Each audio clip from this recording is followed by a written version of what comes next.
This is KCTV English News. I'm Hee-Jung Lee. Police investigations, which began in January after 14 billion won disappeared from Landing Casino, have been slow. Police are still tracking down suspects of the massive cash theft and haven't yet figured out where the retrieved stolen money came from. Mike Laidman reports. At the end of 2020, 14.5 billion won allegedly vanished from the casino at Jeju Shinhwa World. The police investigation began back in January, but has been slow over the last 5 months. However, there were 2 suspects named. Police have launched a search for a female Malaysian executive of Chinese descent in her 50s who was in charge of financial management at the casino. The second suspect, a potential co-perpetrator, is identified as a 30-something Chinese national whose job was to attract clients.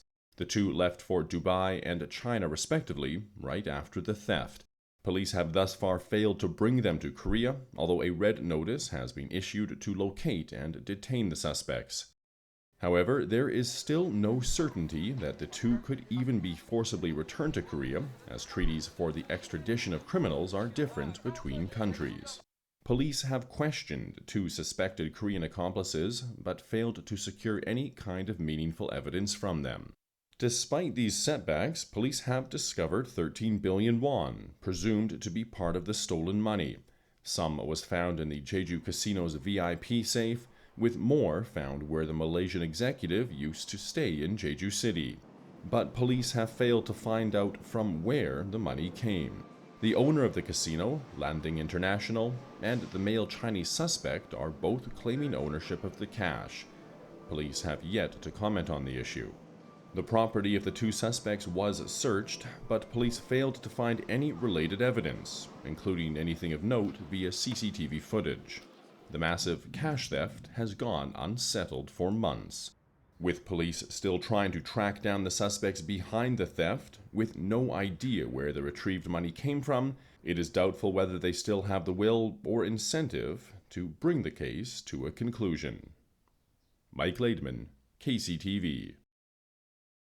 Seogwipo City will receive applications for the project that supports farmers who stop cultivating winter vegetables or cultivate designated crops by the end of this month.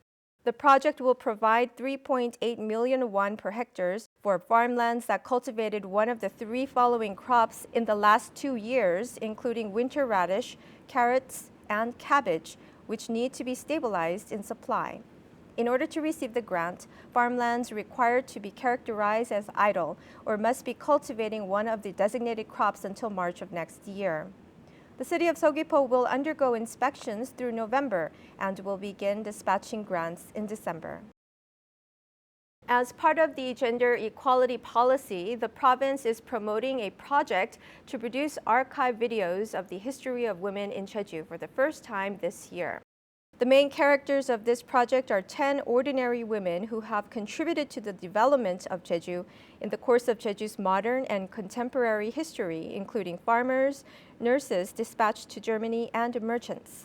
The province is planning to produce a video autobiography of their lives and use them as educational materials for gender equality through various social media platforms, including YouTube. Thank you for joining us today at KCTV English News. Be sure to follow us on YouTube at KCTV News Jeju and on KCTV's VOD service.